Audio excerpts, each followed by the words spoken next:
नमस्कार। भारतीय जनता पार्टी प्रदेश कार्यालयामध्ये आयोजित या पत्रकार परिषदेमध्ये आपल्या सगळ्यांचं मनापासून स्वागत। काल वरळी डोम येथील मेळाव्यामध्ये उद्धवजी ठाकरे यांनी केंद्रीय गृहमंत्री अमित शहा यांच्यावर अतिशय खालच्या पातळीवर जाऊन टीका केली। खरं तर सध्या उद्धवजी ठाकरे हे वैफल्यग्रस्त आणि निराशेने ग्रासलेले दिसतात, त्यामुळे एवढ्या खालच्या पातळीवर जाऊन टीका करतात। खरं तर आम्हाला देखील उद्धवजी ठाकरे हे ज्या पद्धतीने रंग बदलतायत, त्यांनी भगवा रंग सोडून हिरवा रंग धारण केलाय, त्यामुळे आम्हाला देखील उद्धवजी ठाकरे यांना सरडा म्हणता येईल, परंतु मी उद्धवजी ठाकरेंवर सरडा म्हणून टीका करणार नाही। उद्धवजी ठाकरे यांनी भगवा रंग सोडून हिरवा रंग धारण केलाय, त्यामुळे सरड्याची उपमा त्यांना सहज देता येईल, परंतु भाजपचे संस्कार हे अशा पद्धतीची खालच्या पातळीवर टीका करणारे नाहीत, त्यामुळे मी उद्धवजी ठाकरेंवर सरडा म्हणून टीका करणार नाही।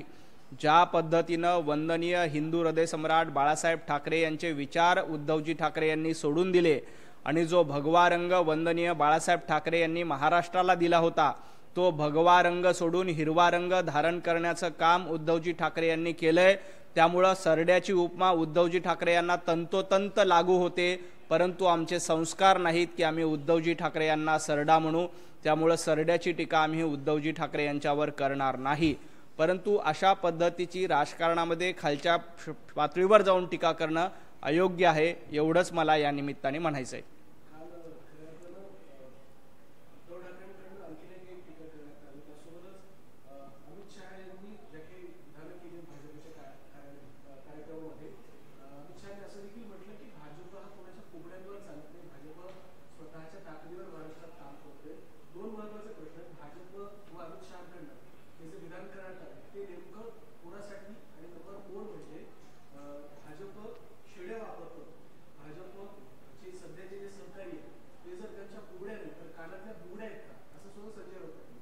पगारी नेते संजय राऊत यांना बुगड्यांची आठवण होणं साहजिक आहे, कारण त्यांचा दिवसच बुगड्यांपासून सुरू होतो।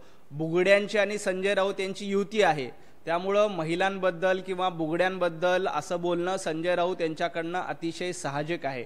अमित शहा यांनी स्पष्टपणे सांगितलं की भारतीय जनता पार्टींना कुबड्यांची गरज नाही। संजय राऊत यांना मात्र निश्चितपणे बुगड्यांची गरज आहे, कारण त्यांचा कारभार बुगड्यावर आधारित आहे, हे महाराष्ट्राने बघितलेलं आहे। आम्हाला या महाराष्ट्रामध्ये कारभार करत असताना, महाराष्ट्रामध्ये राज्यकारभार करत असताना आम्ही कुणाच्याही कुबड्या घेणार नाही, हे अमित शहा यांनी अतिशय स्पष्ट केलं। कुबड्या याचा अर्थ मित्र पक्षांना सोबत घ्यायचा नाही असा होत नाही।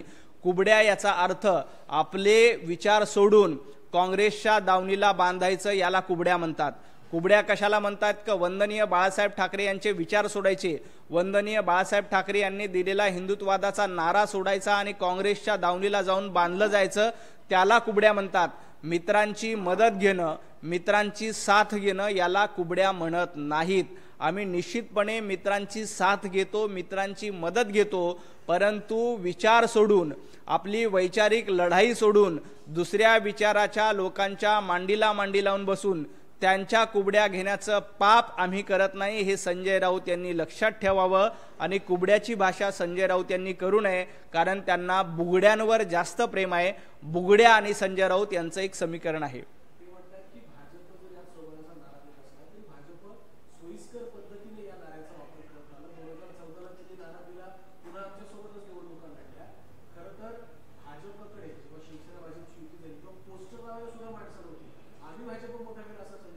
खरं तर स्वबळाचा नारा भारतीय जनता पार्टीने कार्यकर्त्यांच्या जीवावर दिला आणि तो आम्ही निश्चितपणे करून दाखवला। आपण 2014ला बघितलं की भारतीय जनता पार्टीने अगदी यशस्वीरित्या महाराष्ट्रामध्ये स्वबळावर निवडणूक लढल्या आणि भारतीय जनता पार्टीची महाराष्ट्रामध्ये ताकद काय हे महाराष्ट्राला आणि सगळ्या लोकांनी, जनता जनार्दन भारतीय जनता पार्टीच्या पाठीशी आहे हे पुन्हा एकदा दाखवून दिलं। आता संजय राऊत काय म्हणतायत की ज्या पद्धतीने भारतीय जनता पार्टीकडे कार्यकर्ते नव्हते, पोस्टर लावायला देखील भारतीय जनता पार्टीकडे माणसं नव्हते असं संजय राऊत सांगतायत।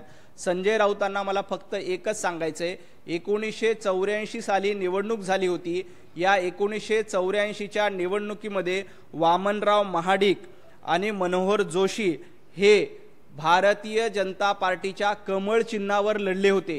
जेव्हा तुमच्याकडे चिन्ह नव्हतं त्यावेळेला भारतीय जनता पार्टीच्या कमळ चिन्हावर मनोहर जोशी आणि वामनराव महाडिक लढले होते। हे संजय राजाराम राऊत यांना कदाचित माहीत नसेल, तर त्यांनी जुन्या ज्येष्ठ शिवसैनिकांना जाऊन विचारावं की कुबड्या कोण कुणाच्या घेत होत्या। महाराष्ट्रामध्ये भारतीय जनता पार्टीच्या चिन्हावर शिवसैनिक पहिल्यांदा निवडणूक लढले। आम्ही युती म्हणून, मित्र म्हणून एकमेकांना कायम साथ दिली। पोस्टर लावायलाही माणसं नव्हते, म्हणणाऱ्यांकडे कमळ चिन्ह देखील नव्हतं, पक्षाचं चिन्ह देखील नव्हतं। आमच्या चिन्हावर, भारतीय जनता पार्टीच्या चिन्हावर 1984 ची निवडणूक तुम्ही लढला होतात। हे संजय राऊत विसरलेत का? कदाचित संजय राऊत यांना त्याचा विसर पडला असेल, परंतु महाराष्ट्राची जनता हे विसरलेली नाही। त्यामुळे पोस्टरची आठवण संजय राऊतांनी काढू नये। आम्ही वंदनीय बाळासाहेब ठाकरे यांच्यासोबत मित्र म्हणून लढलो, मित्र म्हणून एकमेकांच्या हातात हात धरून महाराष्ट्राला पुढे नेण्याचं काम केलं आणि आम्हाला त्याचा अभिमान आहे। वंदनीय बाळासाहेब ठाकरे यांच्यासोबत आम्ही युती केली, त्याचा आम्हाला अभिमान आहे, त्याचा आम्हाला आनंद आहे। परंतु तुम्ही वंदनीय बाळासाहेब ठाकरे यांचे विचार सोडले आणि सोनिया गांधींच्या दारात जाऊन बसला, त्याचा तुम्हाला अभिमान आहे का? याबद्दल संजय राऊतांनी सांगावं। पोस्टरची भाषा संजय राऊतांनी करू नये।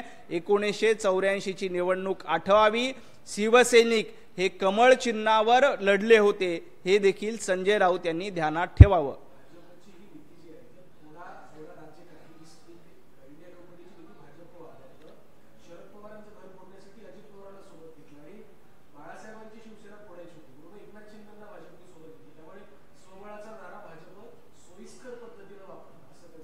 फोडा आणि राज्य करा ही संजय राऊत तुमची नीती आहे।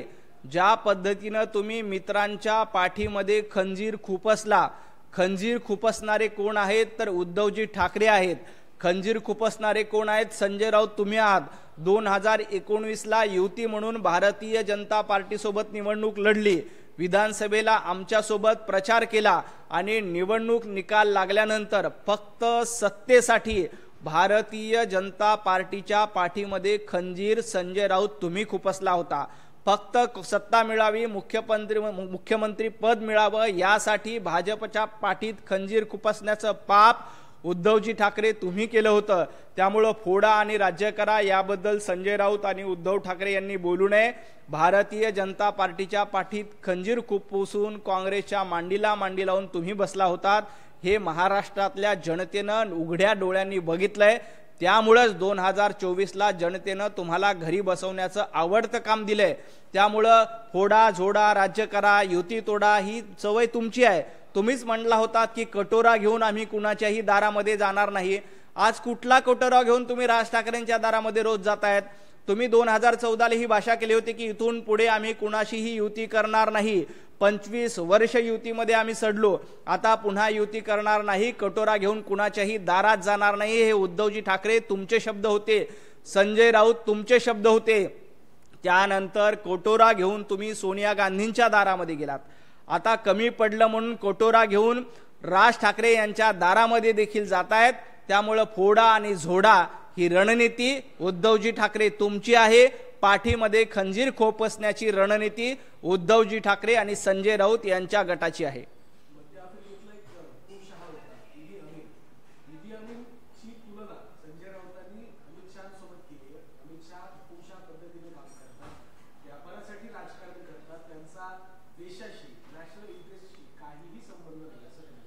अमित भाई शहा आणि देशभक्ती याचं नातं काय आहे हे संपूर्ण देशाने बघितलं।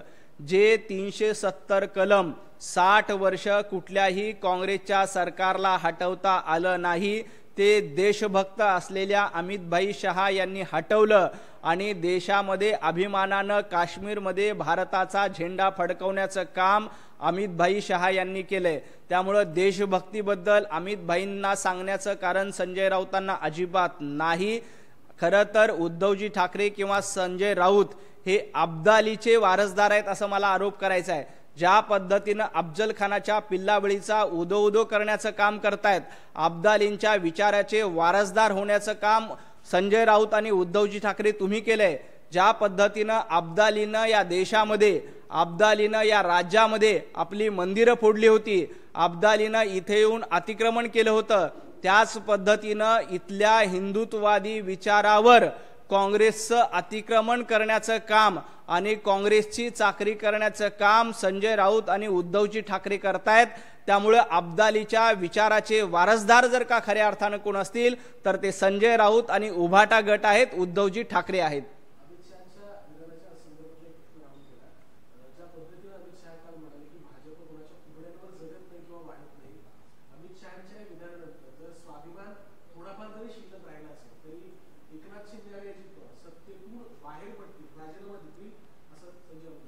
स्वाभिमानाची भाषा संजय राऊतांनी करावी, ज्यांनी स्वाभिमान गहाण ठेवला आणि सोनिया गांधी राहुल गांधींच्या चरणावर नेऊन स्वाभिमान महाराष्ट्राचा टाकला।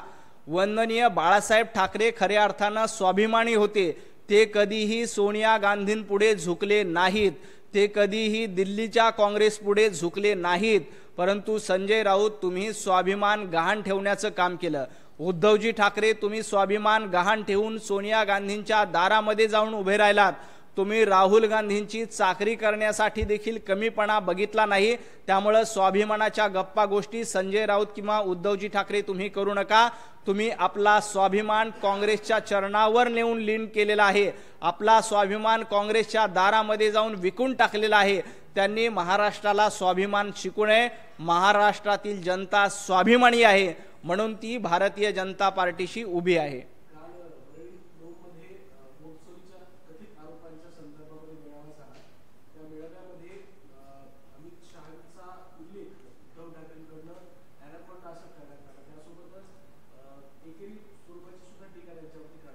खरं तर केंद्रीय गृहमंत्री अमित भाई शहा यांच्याबद्दल अशी टीका करणं कुणालाही शोभत नाही।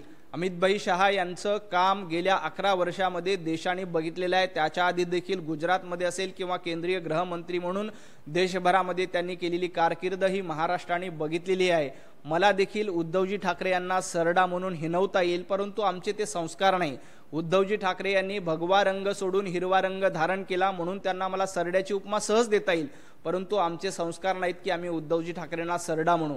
सरडा म्हणण्याची संस्कार, सरडा म्हणण्याची पात्रता, सरडा म्हणण्याची अपप्रवृत्ती आमच्यामध्ये नाही। त्यामुळे उद्धवजी ठाकरे यांना सरडा म्हणून आम्ही निश्चितपणे उल्लेख करणार नाहीत, ते आमचे संस्कार नाहीत, हे उद्धवजी ठाकरेंनी लक्षात ठेवावं।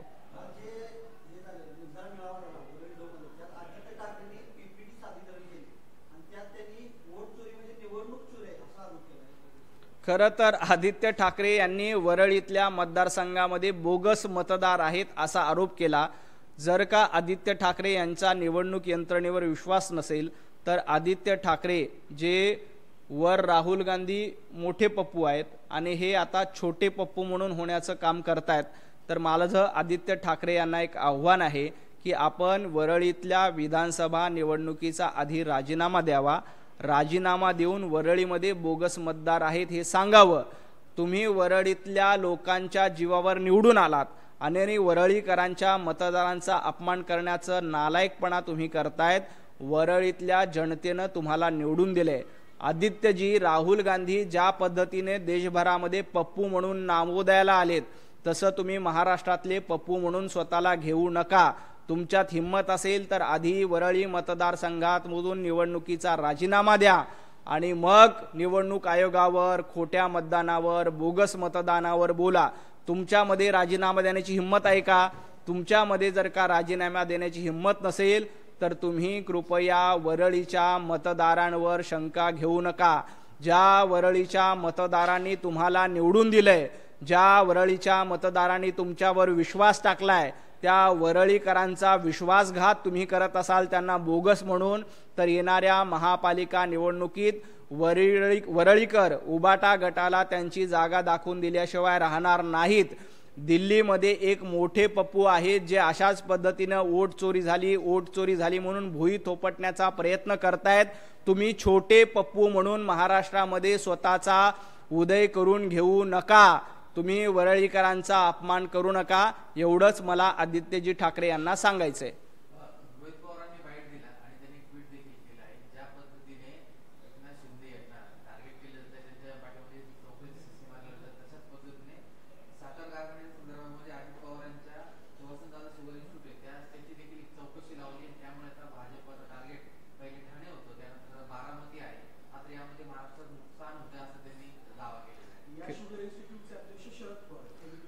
खरं तर रोहित पवारांना सनसनाटी करणं, रोहित पवारांचं झालं असे की त्यांना व्हायचं होतं राष्ट्रवादी काँग्रेसचं प्रदेशाध्यक्ष. आदरणीय पवार साहेबांनी रोहित पवारांना प्रदेशाध्यक्ष केलं नाही, त्यामुळे रोहित पवार अस्वस्थ आहेत आणि या अस्वस्थतेतून रोज एक अशा पद्धतीचं नवीन आरोप करणं, रोज काहीतरी नवीन थिअरी मांडणं ही रोहित पवार यांची सवय झालेली आहे. याच्या पलीकडे रोहित पवार यांच्या विधानाला कुठलाही अर्थ नाही.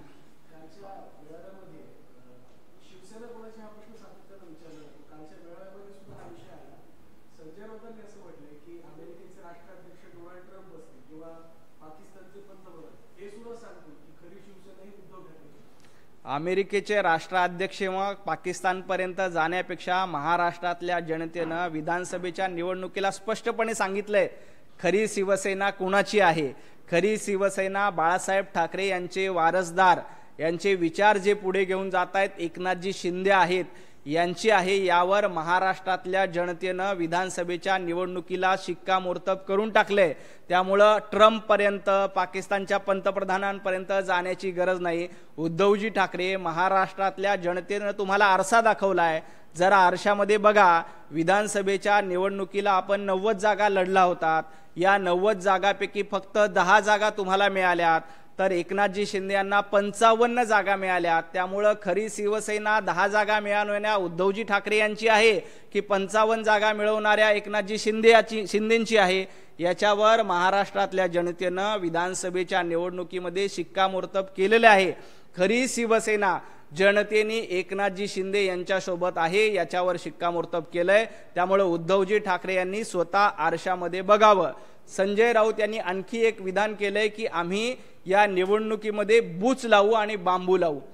खरं तर संजय राऊत, बूच आणि बांबू लावण्याची भाषा तुम्हाला शोभत नाही. जनतेनं तुम्हाला विधानसभेच्या निवडणुकीत बूच लावले, जनतेनं विधानसभेच्या निवडणुकीत तुम्हाला बांबू लावून टाकलेला आहे. त्यामुळं बूच लावण्याची, बांबू लावण्याची भाषा संजय राऊत यांनी करू नये. जनता जनार्दन बूच लावण्यासाठी समर्थ आहे. विधानसभेच्या निवडणुकीत या जनतेनं तुम्हाला बूचही लावलंय आणि बांबूही लावला. आता उरला सुरला बूच लावण्याचं काम, उरला सुरला बांबू लावण्याचं काम, संजय राऊत यांच्या भाषेत सांगतोय मी, उरला सुरलं बूच लावण्याचं काम, उरले सुरले बांबू लावण्याचं काम महाराष्ट्रातली जनता येणाऱ्या महापालिका निवडणुकीत, जिल्हा परिषद निवडणुकीत, पंचायत समिती निवडणुकीत निश्चितपणे करेल. उरलं सुरलं उबाटा गटाचं दुकान हे महापालिका निवडणुकीत निश्चितपणे बंद होईल आणि संजय राऊत यांच्या भाषेत बूच आणि बांबू हे त्यांना लागेल, हे मी तुम्हाला सांगतो.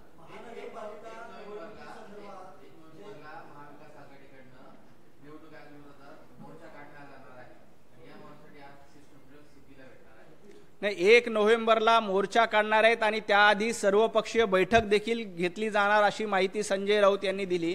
माझं संजय राऊत आणि महाविकास आघाडीच्या सर्वच नेत्यांना एक आव्हान आहे.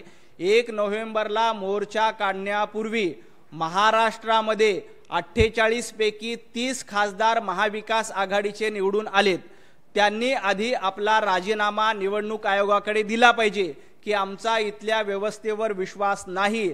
लोकसभेला देखील अशाच पद्धतीनं निवडणुका झाल्या होत्या, त्यामुळे आम्ही आमचा राजीनामा देतो आणि मोर्चात सहभागी होतो असं महाविकास आघाडीच्या नेत्यांनी सांगितलं पाहिजे.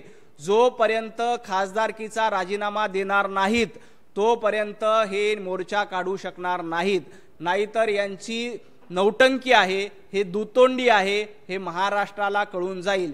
त्यामुळे जी सर्वपक्षीय बैठक घेणार आहेत त्या बैठकीमध्ये संजय राऊत यांनी प्रस्ताव ठेवावा की आमचे सर्व खासदार राजीनामा देतील. वरळीमध्ये आदित्यजी ठाकरे राजीनामा देतील, विक्रोळीमध्ये संजय राऊत यांचे बंधू राजीनामा देतील आणि त्यानंतर आम्ही निवडणूक आयोगाकडे मोर्चा काढू. अशा पद्धतीचा एक ओळीचा प्रस्ताव त्या बैठकीत पास करावा. सगळ्या खासदारांनी राजीनामा द्यावा आणि मग निवडणुकीवर प्रश्नचिन्ह उपस्थित करावेत.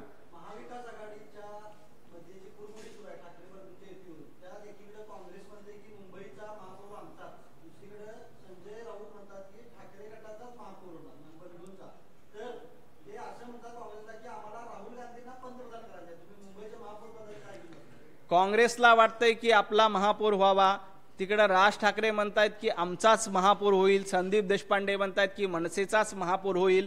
संजय राऊत म्हणतायत की उभाटा गटाचाच महापौर होईल, परंतु मुंबईकरांनी ठरवलेलं आहे यावेळेला महापौर महायुतीचा होईल। यावेळेला महायुतीचा भगवा मुंबई महापालिकेवर फडकेल हे मुंबईकरांनी ठरवून ठेवलेलं आहे। आणि तुम्ही लिहून घ्या, येणाऱ्या स्थानिक स्वराज्य संस्थांच्या निवडणुकीत, येणाऱ्या मुंबई महापालिका निवडणुकीत महायुतीचा भगवा झेंडा मुंबई महापालिकेवर फडकेल। जे हिरव्या झेंड्यांचा उदो करतात, जे पाकिस्तानचा उदो करतात, जे अब्दालीचा उदो करतात, जे अफजल खानांचा उदो करतात, अशा उभाटा गटाचा झेंडा कुठेही फडकणार नाही। त्यांना लोक घरचा रस्ता दाखवतील।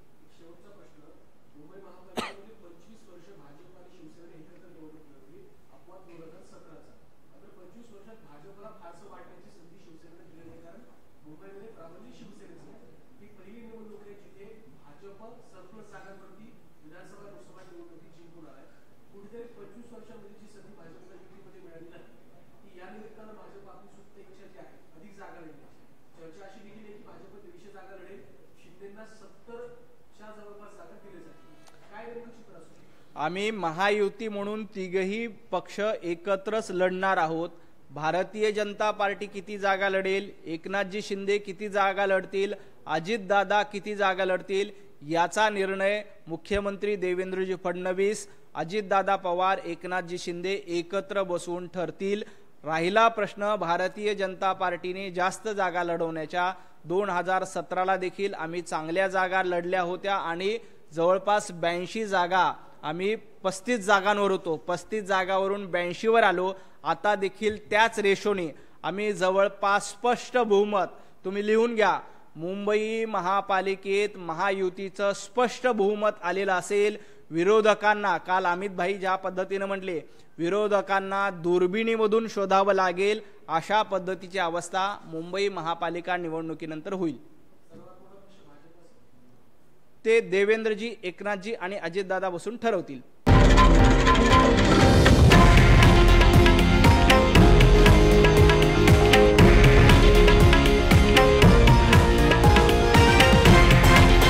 हे आहे देशातील नंबर 1 न्यूज नेटवर्क आणि आपण पाहत आहात TV9 मराठी, एकमेव।